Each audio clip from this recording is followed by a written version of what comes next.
Assalamualaikum warahmatullahi wabarakatuh. Salam Bapak Ibu guru hebat. Saya Hamzah, calon guru penggerak angkatan 10 dari Kabupaten Pinrang, Provinsi Sulawesi Selatan.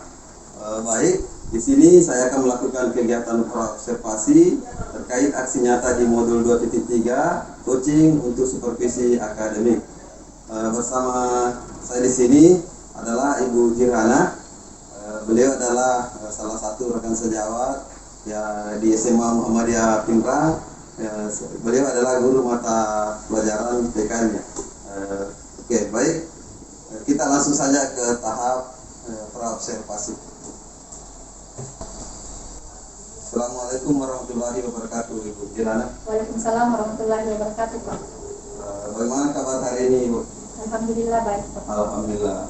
Baik, Bu. Di sini kita akan melakukan kegiatan praobservasi. Tujuannya adalah supaya nanti di kegiatan observasi Ibu bisa lebih siap, bisa lebih percaya diri, dan tentunya agar proses pembelajaran nanti bisa berjalan maksimal sehingga observasinya bisa berjalan lancar. Ini seperti itu, Bu. Nah, di sini akan ada beberapa pertanyaan-pertanyaan yang ingin saya tanyakan kepada Ibu. Mungkin Ibu bisa menjawab ya, Bu ya. Oke, baik. Untuk kegiatan observasi nanti Ibu memilih di kelas berapa, Bu? Jadi rencana Pak, saya akan memilih di kelas 12 MIPA 1, Pak. Kapan itu, Bu? Besok, Pak, hari Selasa. Oke, Selasa. Jam ke berapa, Bu? Jam 3 sampai 4, Pak. Jam 3 sampai ke 4. Baik, Bu. Di proses pembelajaran nanti tujuan pembelajaran apa, Bu, yang ingin dicapai? Baik, Pak, sesuai dengan perencanaan awal saya, tujuan pembelajaran yang nantinya akan dicapai adalah peserta didik mampu mengidentifikasi kasus pelanggaran hak asasi manusia di Indonesia, baik itu melalui lingkungan keluarga, sekolah maupun di lingkungan masyarakat, Pak. Jadi siswa mampu mengidentifikasi ya, kasus pelanggaran HAM yang ada di lingkungan sekitar. Oke, baik, Bu. Area pengembangan yang hendak dicapai, Bu, yang mana? Jadi yang ingin dikembangkan adalah keterampilan murid, bagaimana mereka mampu untuk mengidentifikasi kasus, kemudian bagaimana caranya untuk bisa menyampaikan pendapatnya, kemudian lebih kepada bagaimana mereka bisa saling bekerja sama dalam satu kelompok, Pak. Oke, jadi fokusnya ke bagaimana murid bisa berpendapat, kemudian bagaimana dia bisa bekerja sama dalam kelompoknya. Oke, baik, Bu. Untuk mencapai itu, Bu, tentunya ada strategi yang dipersiapkannya, Bu ya.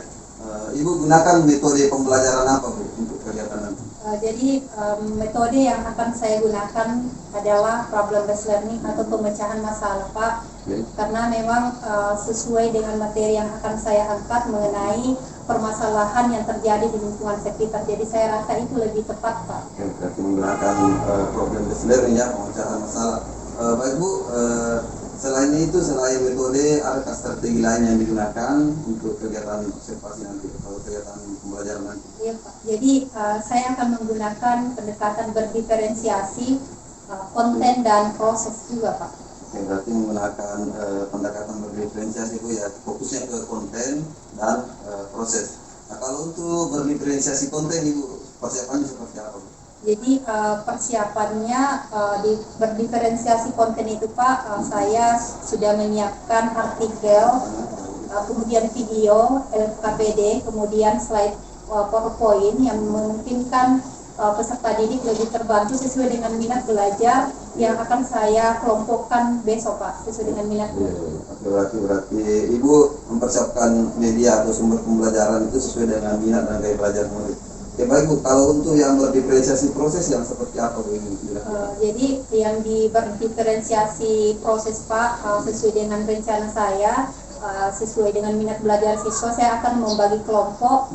Mereka akan menentukan sendiri bagaimana gaya yang mereka inginkan. Kemudian setelah itu mereka akan melakukan identifikasi kasus.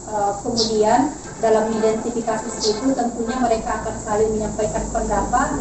Kemudian setelah itu sudah ada hasil, mereka akan mendiskusikan bagaimana caranya untuk memecahkan masalah.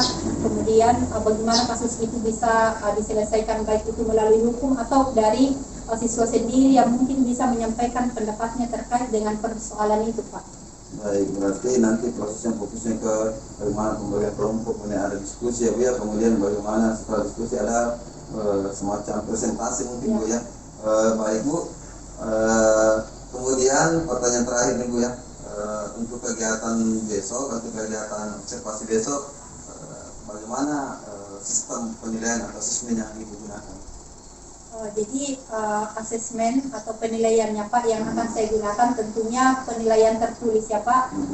Karena sesuai dengan rencana awal saya, mereka akan menghasilkan sebuah hasil berupa tulisan apa yang mereka sudah diskusikan dengan teman kelompoknya sesuai dengan LKPD yang sudah saya bagikan. Kemudian juga saya akan tentunya menilai dari segi proses penyampaian pendapatnya ketika mempresentasikan hasil kerja kelompok mereka Pak, seperti itu.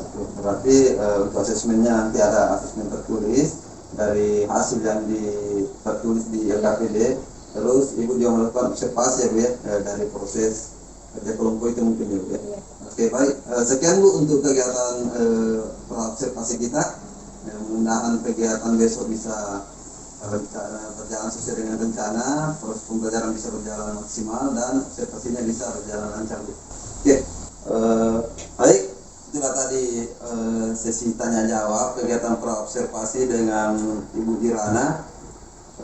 Mudah-mudahan besok bisa berjalan lancar dan apa yang direncanakan bisa sesuai dengan yang diinginkan. Salam Bapak Guru hebat.